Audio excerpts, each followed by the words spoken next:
முருகனவன் ரொம்ப ரொம்ப சின்னவனா சுவாமி சின்ன சின்ன முருகைய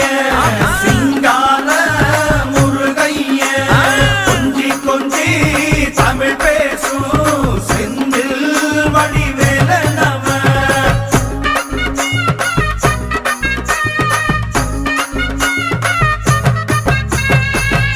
தமிழ் செல்வன் என்பார் சத்குணசீலன் என்பார் மயூர வாகனன் என்பார் மருதமலை ஆண்டவன் என்பார் சென்னிமலை சுவாமி என்பார் சிவன்மலை வேலா என்பார் ஞானவடி வேலன் என்பார் வேலாயுத சுவாமி என்பார் தேவாதி தேவன் என்பார் ஸ்கந்த குரு என்பார் அவ்வையிடம் ஆசி பெற்றவனாம் அப்பனுக்கே பாடம் சொன்னவனா கார்த்திகை பெண்ணிடம் வளர்ந்தவனா